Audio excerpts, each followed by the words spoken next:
It's your Thursday daily delivery. I am Michael Rand. Happy to be back for another day. Hope everybody's having a tremendous day out there today and a terrific show coming up, as often is the case on Thursdays. Velle E, Neal III, Star Tribune columnist, will join me here in just a little bit for our daily delivery debate weekly segment.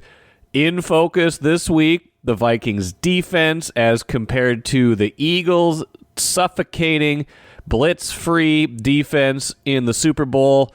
Do we owe former defensive coordinator Ed Donatel an apology? That will be in focus in the daily delivery debate, as well as a little bit later on with a reader, listener question feedback as well. Lavelle and I will also talk about the Twins, a move we might like them to make during spring training. That opens up pretty soon. And in fact, Friday's show, Phil Miller, Star Tribune Twins writer, will join me from Florida to set up spring training. Lavelle and I will also get into the Wolves ownership arbitration ruling from earlier this week, won by Mark Laurie and Alex Rodriguez. Where do we go from there, and what is the impact of that? Like I said, towards the end of the show, we'll get to some listener feedback and a Vikings thought as well about impending free agency. First, though, what did I miss? What did I miss? What did the Wolves miss? The Wolves missed a lot of shots on Wednesday night in what, I don't want to overreact, but man, it felt like an inexcusable loss to the Milwaukee Bucks. The Milwaukee Bucks are a good team, came in 28-24, so they've been playing much better since a bad start to the season. But I think most people who pay attention to the NBA know that over the years, the three best players for the Bucks have been Giannis Antetokounmpo, Chris Middleton, and then whoever the point guard was. For a long time, it was Drew Holiday, and then more recently, Damian Lillard. None of those guys played on Wednesday night. Middleton got traded right before the deadline, and both Giannis and Lillard not playing in Wednesday's game. So we know the Wolves are missing some important guys right now, right? Mike Conley Jr. still out. Julius Randle still out. Dante DiVincenzo still out. Those are three of your, what had been for the first part of the season, three of your top 8 rotation players.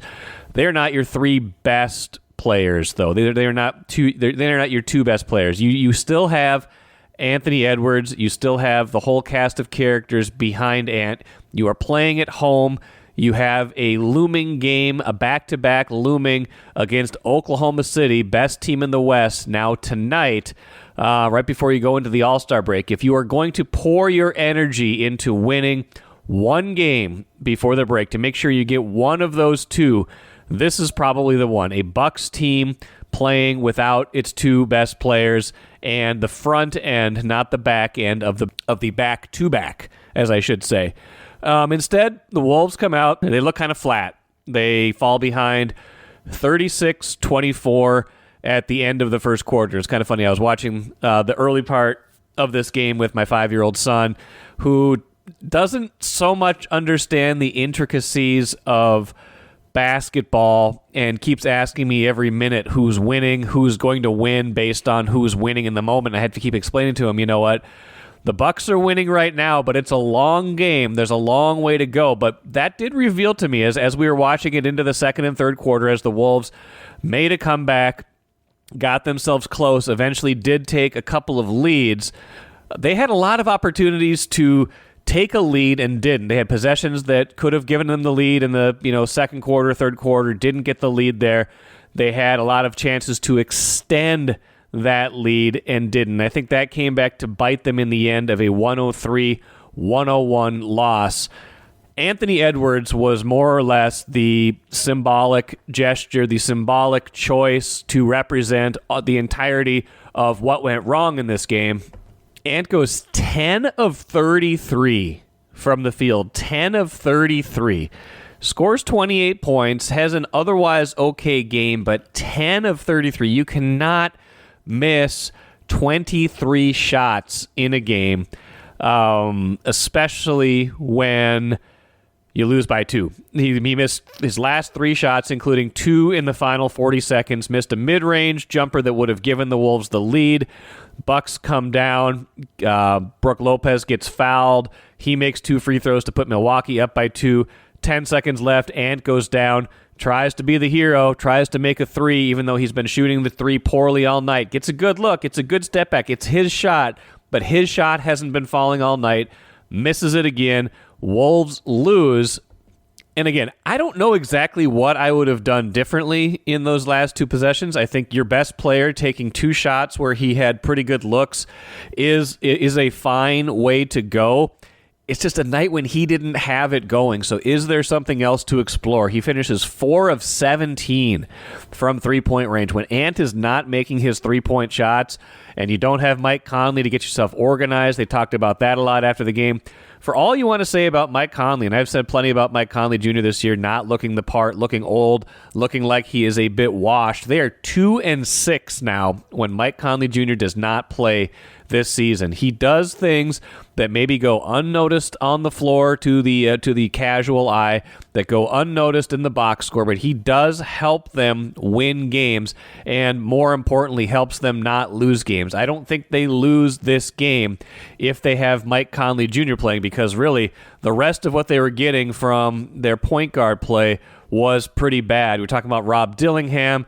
You definitely want more from Rob Dillingham. He plays 13 minutes, 1 of 5 from the field, no assists, 2 points, a -6 on the night. It was so much they had to bring him Joe Ingles for a 14-minute stint. He was a +8. He got them going in the second quarter.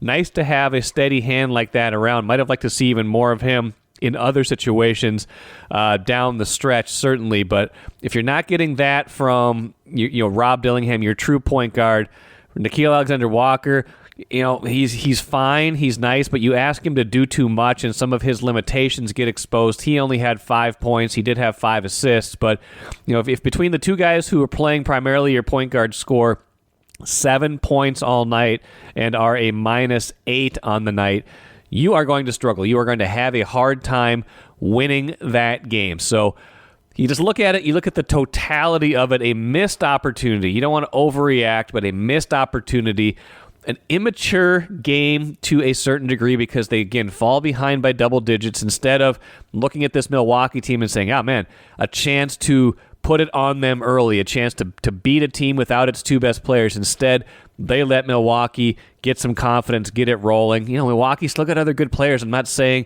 that Milwaukee didn't deserve to win this game. I am saying the Wolves let Milwaukee dictate their own momentum in this game.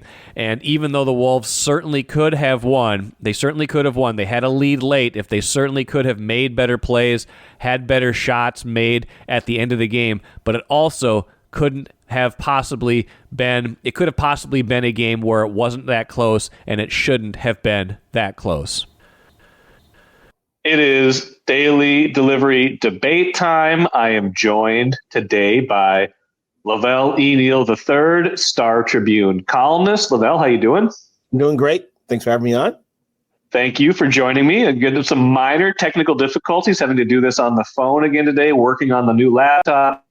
It'll all get straightened out eventually, but the important thing is that we are here right now. Together, Velle, in different places, but we're together to bandy about a few things, some interesting things to talk about. Number one, Velle, the Super Bowl was Sunday, obviously, and the Eagles demolished Kansas City. It was 34-0 before Kansas City even crossed midfield, which is just absurd based on what we thought we knew about both those teams, what we thought we knew about the game. The Eagles did not blitz Kansas City once. Vic Fangio ran a defense that he's run forever that is very similar to the Ed Donatel defense that got him run out of town here in 2022. My question to you, Velle, half seriously, but also as a way to get into this discussion, do we now owe Ed Donatel an apology? Because maybe it wasn't his defense, it was the players that were the problem here. No, we don't owe Donatel anything, okay? First of all, it's not a lock just because you're a disciple of a good coach that you're going to come in and achieve everything that coach achieved. I've had to deal with that as a Bears fan, watching Luke Getsy come over from working with LaFleur to try to run in the Bears offense, which ended up being a mitigated disaster, and Shane Waldron coming over from the Seahawks, and that being a disaster to a point where he was removed in mid-season.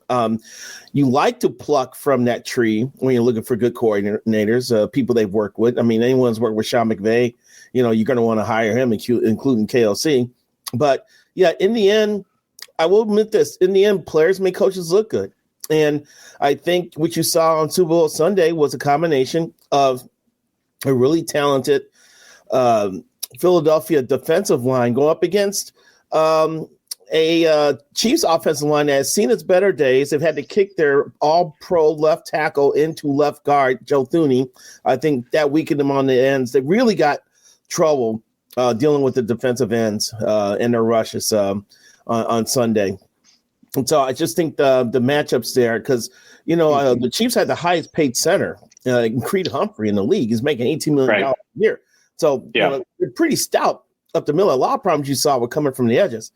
And plus, there was some diabolical stuff going on. I will give Donald credit here, too, because in second quarter, it was known. It was so I don't know if someone tweeted it or said it on the air that the Eagles weren't blitzing. We were like, what? So we were focusing on that in the second half. I remember one play when I screamed at the TV, well, there's a linebacker blitzing right there. But then what Donatell did, he dropped one of the defensive linemen back in coverage. And it was still. You mean Fangio? Fangio. You mean Fangio, not Donatell. Fangio. That's okay. Yes. So, wherever Fangio's has gone, the defense has been good. He was great with the Bears. He's great with Denver. And he is like this era's Monty Kiffin, just a really old curmudgeonly defensive genius, and I don't think Donatell and genius have never been put together. So, no, I am not going to give Donatell an apology for what went on. You know what? I'm going to give him a little one. I'm going to give him a bit of an apology because I've been hard on him over the years. I've been like, they brought Flores in, all of a sudden the defense gets a lot better. Flores is also, especially in 2024, had much better personnel to work with. They signed all these free agents, Jonathan Van Ginkel, Blake Cashman. You give those guys to the 2022 Vikings, they might have a better defense than Ed Donatell was able to field because that defense was getting old. A lot of those guys they got rid of at the end of that year. You had Eric Kendricks kind of towards the end. You had Patrick Peterson kind of towards the end, like guys who were good, but you had to play. You were going to have a hard time tackling on the back end if you didn't get home on a blitz. Now, so I've made fun of it. I've said, I've used his little cute catchphrases in jest, that you're going to like the way we play. It's our time to shine, stuff like that. The stuff he said before the playoff loss to the Giants. So I'm willing to concede that maybe I was a little too hard on him based on the other stuff. But what this does underscore to me, Lavelle, is that A, Brian Flores has done a good job the last couple of years, but B, you shouldn't always have to, his scheme is one thing, but if you have the right personnel, you shouldn't have to use all the tricks that he has to use in order to stop teams from scoring. Yeah, but you think about Flores, though, the sense out to me is that he makes players who aren't maybe the most physically a physical fit for a position, good players. Ivan Pace from what's he done with Josh Metellus? Lining him up all over the field in a variety of roles. That's just brilliance there. And Byron Murphy's become an all-pro under his tutelage. I just think he has found some ways to get the most out of everyone he's worked with. And that is what may separate him from someone like Fangio, who has had great players to work with. Then Harry Roseman is a hell of a GM, man. He's up there with the Philadelphia Eagles front office is up there with Baltimore, up there with Kansas City to an extent, up there with the Rams and the Lions front offices as being like the rock stars of this league. And Roseman has found value in the 5th, 6th, 7th rounds. And guys who were – there was an 8th rounder, I believe. No, the 7th rounder, I believe. There's no 8th round, yeah. Yeah, right. As I said, there's a 7th rounder who was in the defensive rotation on Sunday, that they drafted. So he has found value, and Fangio has gotten the most out of it too. But I think B-Flow deserves a little special recognition for what he's done with the Vikings defense. That's fair. I'm not trying to diminish Brian Flores. I am trying to say maybe just maybe I was a little too hard on our guy. And Donatel, Lavelle moving on. The biggest story of the week so far, at least locally, has been the arbitration case with the Wolves ownership was finally settled. Mark Lowry, Alex Rodriguez prevailing in a 2-1, what we know to be a 2-1 ruling over Glenn Taylor, who we are contractually obligated to say also owns the Star Tribune. Now, Taylor remains the owner. There's some question as to whether the Board of Governors will, in fact, approve the final rest of the payment, stuff like that. But as it stands right now, the path is clear for Lowry and A-Rod to become owners of the Timberwolves. What is the significance of this to you? What do you make of this? Well, I think people are doing jumping jacks and backflips and celebrating this. I'm like, hold your horses on this. These are the two guys who, during part of their process here, were proposing a slash of the payroll to get under the salary cap apron. Salary cap tax in each of the last 2 or 3 years, which he's done to the tune of $25 million. A-Rod and Lowry, when they presented their information to the league and the Carlyle group, they were going to wanted to cut payroll down so they didn't have to pay a tax. So that should be concerning to Wolves fans. I will say this, now that they have Michael Bloomberg and the former Google executive, I believe is Schmidt's last name, as part of the group, maybe that wouldn't be such a dire situation. But still, that gives me pause when you're walking in, when you're going to try to buy a sports franchise and automatically say, well, but we're going to cut the payroll. That's not what Minnesota sports fans want to hear. So I want to see what their plans are for running this organization once, if they get approved by the board of directors, which is not a slam dunk. A little bit of background information. Glenn Taylor is a former 2-time chairman of the board of directors. Yes. Yes. He's got cachet with those guys. He knows how they work. They may be loyal to him, and they're going to want every I dotted and every T crossed before they approve such a deal. So it is not over by any stretch of the imagination. The other thing, too, is that I know people are like, well, they said they're going to build a privately financed stadium. There is no such thing today. Very rare. I think Jerry Jones did it with Jerry World, but you know what happens? Yeah. There's a word that comes out called infrastructure that they're going to turn to the city, the county, or the state to help fit the bill. So trust me, they'll be asked for $400 to $500 million somehow under a new stadium effort here. And once again, Glenn Taylor was willing to roll with Target Center for a few more years before asking for a new stadium. They just did a renovation of the facility. Do I like the renovation? Not particularly. It's fine. Yeah, it made it better, but yeah, it's fine. Right. I do note that the Target Center is the second oldest facility in the NBA as well.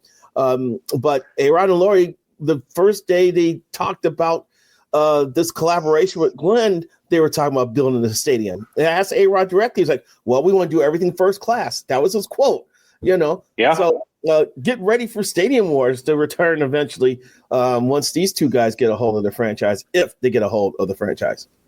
And I don't think that's necessarily a bad thing. I think they do need a new facility eventually.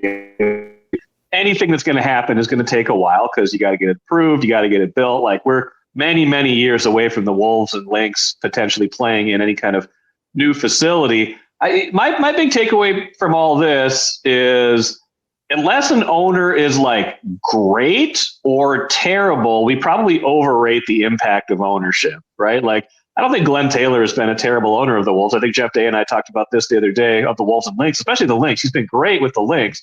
Jeff Day and I talked about this the other day. Like, they've had some bad luck. They've been cursed in certain ways, and maybe they've made a few bad hires especially in the who's running the franchise. But I don't think he's been a bad owner. He's been willing to spend.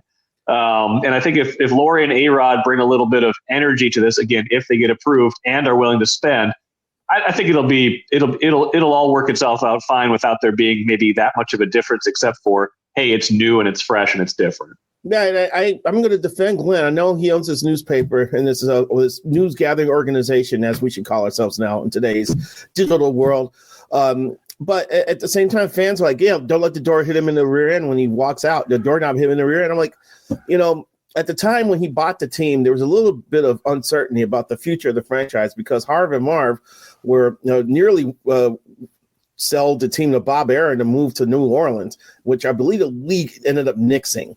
And then Glenn bought the Wolves, and that led to stability. And don't forget, Glenn's been willing to pay the luxury tax. Glenn's willing to roll with Target Center. So he hasn't, I think his intentions, he's always been well-intentioned as an owner. Has he committed self-inflicted damage? Yes. Joe Smith, hiring Karambas, hiring David Kahn. David Kahn, yeah. Yeah. But, his intentions were always good, and he wasn't afraid to spend money, i.e., paying Joe Smith under the table or whatever that was, an illegal signing. So don't think that Glenn was like this horrible owner. It's just that he didn't hire the right people. Yeah, that's true. Last thing, Lavelle, Twins, pitchers and catchers are getting there. They're going to play their first spring training game in a little over a week. They've made a few moves here lately, a few like minor signings, the most recent one being first baseman Ty France, although that's like basically a non-guaranteed $1 million deal from our reporting. Ty France, I think he's kind of interesting, like an example of a guy who is just right on the cutting edge, right? Like you go from being an all-star to being an also-ran, you're fighting for a job all of a sudden, even though not much has changed aside from a few peripheral numbers, and that makes all the difference. But what's one move, I haven't made many, but what's one thing you want to see them do before the season starts? Because there is still time. Well, this Ty France moves kind of blocks me a little bit, but I don't know how much more wiggle room they have financially, but Anthony Rizzo would be, to me, a solid guy to put at first base. He's above average defensively. He's been on winning teams. He's a really good guy because I've had a chance to meet him a couple of times through the years, but he also gets the red ass when he has to. Not on the Josh Donaldson level, but as a, for the greater good of the entire clubhouse type of way. So I thought Rizzo would be a good fit. He's still out there. You have your defensive first base taken care of. And then you just tell Julian and Miranda, you're going to play a little bit of third, a little bit of second, respectively, but you're going to DH most of the time, and just be prepared to help the club that way. I was kind of hoping that would be the move the Twins would pull off, but it doesn't look like that's going to happen. So maybe the one move they can make right now is buying a witch doctor to make sure they stay healthy for the entire season, because I think this team can challenge for the division title. And injuries on both sides of both sides here, everyday lineup and pitching staff, dealing with some players recovering from injuries from a year ago. So, but I like this roster. I think it can contend for a division title, especially if they stay healthy. I just wish. I think Rizzo would have been a nice guy to pluck in the middle of it all. I'm surprised they haven't been able to make a trade. I really feel like that could have given them a little bit more flexibility. And maybe that's still to come. I feel like the roster is still a bat short, and I don't know exactly where that bat belongs. Maybe it's just somebody who can hit, whether regardless of position. I think the pitching is going to be okay to pretty good. I think a lot of people agree with that. I think especially if they're top three rotation guys and top three bullpen guys stay healthy. And again, that's a big word and that's a big term and that's a big if these days. So I think the move I'm still waiting for is a payroll trimming trade, not because I want to see them trim payroll, but I equate trimming payroll to, hey, then can you go do one more thing? Can you go add one more thing? Because it seems like what they've added so far has been on the margins, and we're still kind of waiting for not a splash move, but like, give me someone where I don't automatically have to go to Baseball Reference and figure out who the heck this guy is. Yeah, I hear what you're saying. And also by the trade deadline, we may know the new owner may be approved by then. We're supposed to identify the winning bidder by opening day. And by that time, the vetting process, MLB and the prospective owner flying to New York and kissing the rings of everybody in the ownership committee, all that should be finalized. So it's just in time for the trade deadline. So the best thing that can happen for the Twins, I'm kind of veering off a little bit here, is that Chris Paddock can start, because I think he's a tradable commodity come deadline if he has a decent first half of the season. And that's some way to shed a half season's worth of payroll and maybe getting the asset for the future in return. Then again, if he's really good, they might want to keep him and just ride that out and see if they can get a good full year out of him. Well, it's hard to trust that he's going to stay healthy and be good for a full year you might want to sell high on that asset. I'm banking on Lopez, Ryan, and Ober to be the law firm at the front of that rotation. Well, they need. That's where it all fell apart last year is when Joe Ryan got hurt. I mean, they were okay for a couple of weeks afterwards, but they could not survive with all those young guys in the rotation towards the end of the year. And then Pablo did not have a great September, and then it all just kind of fell apart. So, well, it was Ryan and Paddock, and remember Louis Varland was in the rotation at the beginning of the year and didn't pitch well. Those are three spots they had to contend with right off the bat. Yep. Well, we'll see if it's any better this year, Lavelle. Appreciate the time as always. We'll check in again next week. Look forward to it. Watch your dreams and savings grow with Royal Credit Union's 4.25% annual percentage yield 12-month certificate. Open now at any Royal office or online at rcu.org/certificate saver. Early withdrawal penalties could reduce earnings and principal. APY accurate as of 2/1/25. Insured by NCUA. Great conversation, great debate with Lavelle as usual. I think we disagree a bit on the Donatel stuff. We disagree a little bit on where the Twins are at right now. The Donatel stuff is just interesting to me. It's just kind of fun to look at that in retrospect. I've been really hard on him. That's why I wanted this week to take a fresh look at it. But one thing that I think I maybe was not taking into account enough, and somebody on Blue Sky got back to me, RTA on Blue Sky had a good kind of leveling of my attention. He said, I asked, do we owe Ed Donatel an apology? Because I snipped the clip with Lavelle and I talking about that, put it on YouTube.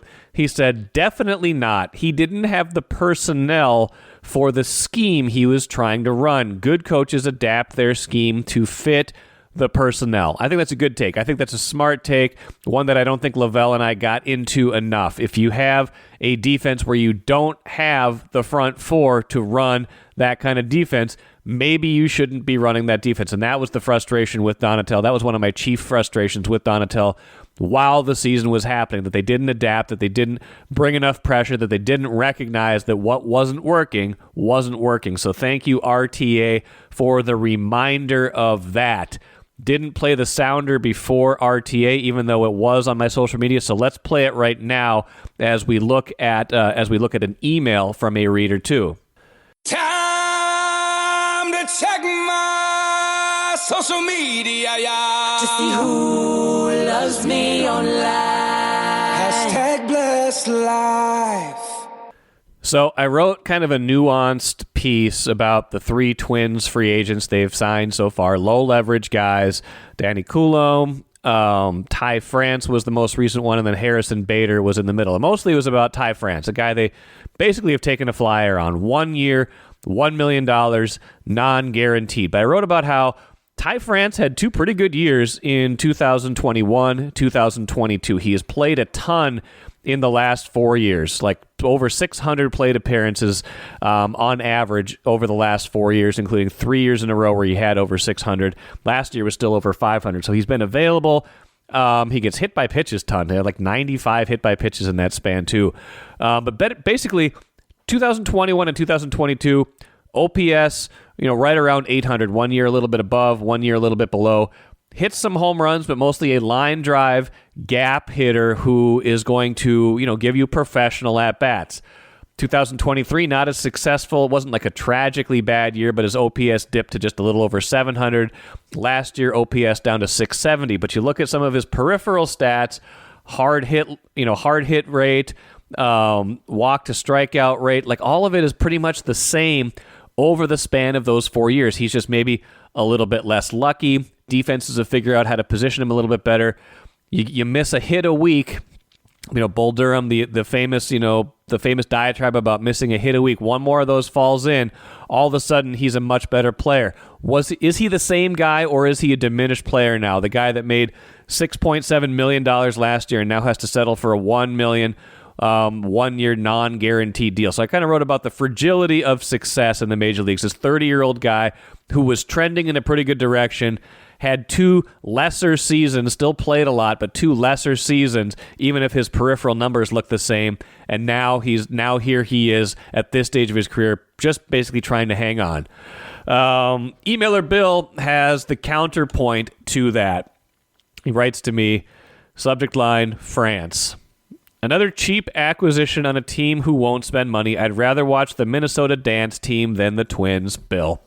So there's nuance, and then there's just anger with the roster, and I get both of those things. I get that people are frustrated that the Twins have barely put a dent in payroll this offseason, that they haven't done much. They keep trying to tell us that they like their roster. There's another Q&A with Rocco Baldelli, well done by Phil Miller, like I said, tomorrow's guest on the podcast, who, talks about him liking this roster. He likes kind of the depth they have, thinks they have talent at a lot of different positions, things like that. Maybe they will surprise us, but a lot of fans are beyond wait and see. They are frustrated with what they have seen, and they want to see more. Also in the cooler, I won't go deep on the Vikings, but a good look on StarTribune.com of just all of their big pending free agent decisions. We tend to focus on who are they going to sign externally, but they have a lot of decisions to make about their own free agents, guys who will cost money if they want to retain them. They're probably going to have about $60 million in cap space. That goes faster than you think. So take a look at that as we prepare for this Vikings offseason. Next week, the window for deciding whether to franchise anybody opens up. Free agency will be here before we know it. The scouting combine will be here before we know it. So lots to come on the Vikings as well. That'll do it for me today. Like I said, Phil Miller tomorrow to talk Twins. Until then, I am Michael Rand. Have a great rest of your Thursday. Back at it again tomorrow.